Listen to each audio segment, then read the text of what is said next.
there's a complete record of what Chief Minister Andhra Pradesh has done in Hyderabad. In fact, it was not Hyderabad and Secunderabad. There was a third city, which was the Cyberabad. Most of us used to call it like that. That was built, the Outer Ring Road, many things. But today, in Andhra Pradesh, because it's necessary for us to understand as to why we are meeting here and what is the importance of meeting here. Today in Andhra Pradesh, I can count at least 3 frontier area foundations being laid. CM had announced already that quantum headquarter will be a quantum mission, which was part of my budget, 2 budgets earlier. The headquarters for quantum in India will be in Andhra Pradesh. It's the dream of the Chief Minister, and he's announced it.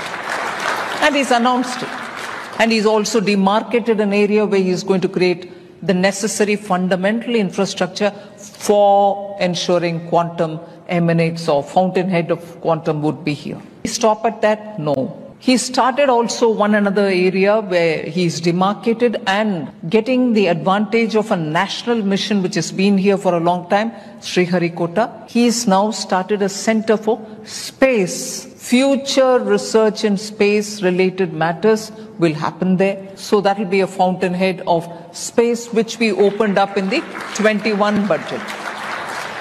Quantum fountainhead, Andhra, space, Sriharikota, and around it the ecosystem has been announced by the Honorable Chief Minister.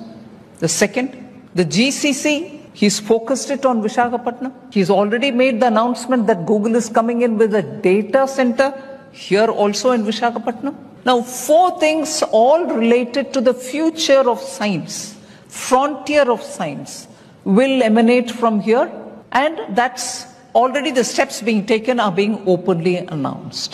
భారతదేశానికి hitech సిటీని పరిచయం చేసినటువంటి వ్యక్తి శ్రీ నారా చంద్రబాబు నాయుడు గారు.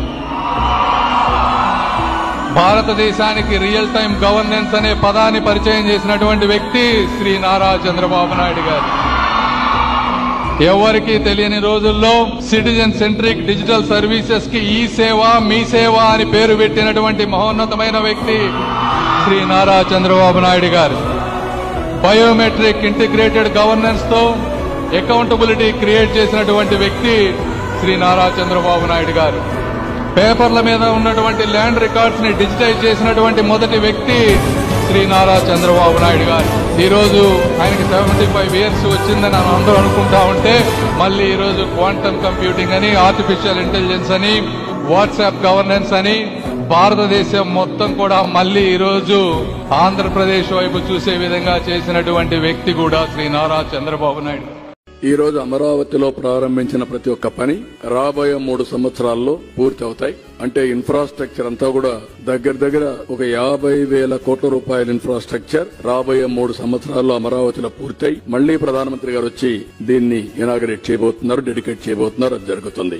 అక్కడి నుంచి private sector పెద్ద ఎత్తున ఒక నాలెడ్జ్ ఎకానమీకి కాలేజెస్, యూనివర్సిటీస్, ఇప్పటికే 4-5 యూనివర్సిటీస్ వచ్చాయి. ఇంకా అనేక యూనివర్సిటీ తీసుకురావాలనుకుంటున్నాం. పోలవరం మీరు ఒకటి గుర్తుపెట్టుకోవాలి. పోలవరం 20కి పూర్తయి ఉండాలి. ఆ రోజు తెలుగుదేశం పార్టీ 19లో గెలుచుంటే 2021కి పోలవరం పూర్తయ్యేది. దానివల్ల రాను వీళ్ళు గడిచిన ప్రభుత్వం నిర్లక్ష్యం వల్ల డయాఫామ్ వాల్ దెబ్బతినడం, ఈ రోజు ఆ డయాఫామ్ వాల్ అంతా పూర్తి చేయడానికి మళ్లీ రీవర్క్ చేయడం, అనేక సమస్యలు తీసుకొచ్చింది. అయినా కూడా కేంద్రం 12,000 కోట్ల రూపాయలు పోలవరం పూర్తిగా డబ్బులు కేటాయించారు. ఆ డబ్బులు ఖర్చు పెట్టి 2027 మిడ్ లో గాని, అంటే ఆగస్ట్ సెప్టెంబర్ లో గాని, ఈ ఇయర్ ఎండ్కి గాని పోలవరాన్ని పూర్తి చేసి జాతికి అంకితం చేసే బాధ్యత ఎన్డీఏ ప్రభుత్వం తీసుకుంటాం.